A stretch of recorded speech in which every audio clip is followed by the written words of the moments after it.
Hey Ron, getting you ready for your second workout of your travel series. What we first worked on was, with your first workout, was really focusing on your whole backside stability work, kind of just really more of a slow focused manner. What we're going to shift to in this second part of your travel series is a little bit more speed, and a little bit more power work. So it should be fun, but it's going to be a lot harder on your heart rate. To start your warm-up, I think you grabbing a 20-pounder, something between 17 and 20 pounds would be great. And this is going to be part one of your workout here. So first one, we're going to go with a nice little side step. Reach that weight towards the foot, keep your shoulders back, up, press to the sky. Okay, 12 aside. Second motion, we're going to go with a step back lunge. On the downward portion of that lunge, let's press up to the sky. 12 aside. Once we've gotten both sides, we're going to progress into a squat. Again, consider this your warm-up, but it is going to be definitely big on that heart rate. Squat, full depth, single arm press, 12 aside. Last movement. Okay, so we've got 4 with this dumbbell all in a row. We're going to go with a curtsy lunge, working on that outside of the butt, and again a shoulder press. Curtsy to shoulder press. Use the momentum from your legs to help produce that power up to the sky. Let's complete those 2 times through. If you do need to go a little lighter on the dumbbell the second time through, that's just fine. Done. Okay, now that your heart's recovered, let's go ahead and step into our first section of the power. The way we're going to do this is we're going to take 3 power motions that you're going to hit back to back to back. Would take 45 seconds rest. Try and be pretty precise on that so that it's going to just teach you how to be efficient with your recovery, and it's going to cause that heart rate to really spike and then again gather itself. First movement, and then we're going to have, so after we hit those 3, we're then going to have 3 abdominal motions.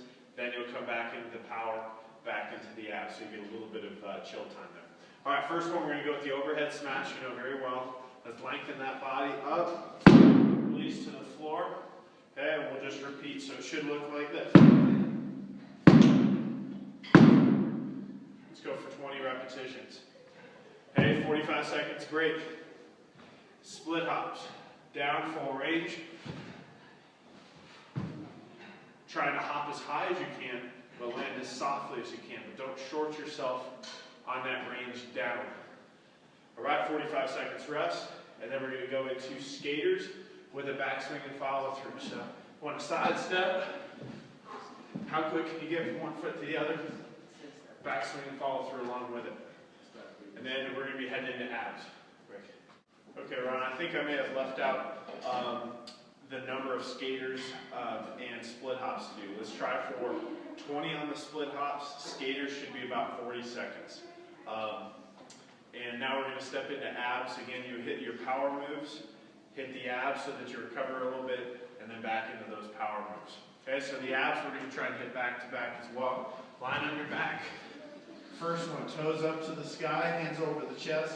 You're trying to keep those legs straight and lift your elbows and your chest as high as they can go without moving your legs. Great to kind of keep that lower back stable. Let's try for 30 of those. Next one, we're going to go straight into it. Try to take as minimal rest as you can. Hands back behind you, working your lower abs. First one was upper abs. Point the toes at the wall. Knees to the chin. That's what you need to think about, knees to chin. Trying for 30 there as well. Lastly, legs as straight as you can keep them, shoulders down. Drop the feet towards the floor as close as you can get without those shoulder blades coming up. 30 again here, 15 per side. And now we're going to head back into those power moves. All right, Ron, I'm sure at this point the sweat's dripping and you're ready to be close to the finish. You only have 2 exercises left. They're going to work on the mobility of your hip, engaging the chest, and then we're going to take a nice controlled back motion. We don't want to ever leave out your back, being that that's going to be the whole structural support of your golf swing. First movement, and you're only going to hit these once before you stretch. The previous exercises were all 2 times through. And right here, we're going to go with a push up. Foot next to the hand, drop the hip, that's where I get the stretch. Push up. A foot next to that hand, drop the hip, and we'll alternate sides. Let's try for 20, that will get 10 aside on the hips. Okay, and last motion, opposite arm, opposite leg, keep the arms close in with your head. Lift, retreat. Let your head rise with it, but keep your limbs straight. 15 aside, and we're stretching. All right, Ron, you've made it. It's stretching time. We're just going to go with 3 prime stretches. They're definitely deep stretches. They're probably pretty familiar to you. First one, let's go ahead and go with what we call the wall Captain Morgan. Perch that toe up against the wall. Take that other foot forward. Drive your hips forward as far as you feel comfortable. We're stretching that back quad and hip flexor. About 45 seconds aside. You may feel pretty different from one side to the other. Second move, let's go with the pigeon. That's for your hip rotator. That's what's going to allow you to rotate to your golf target. Especially being a trout on the tennis court and golf, and this is just something you've got to keep in your mix so that you feel solid with your hip rotation. All right, so let's fold that leg in. The further this foot is forward, the deeper the stretch is going to be. From here, we're going to relax down towards the floor. Arms straight, 45 seconds aside. Lastly, this one should be pretty new for you, and it's more of a dynamic stretch.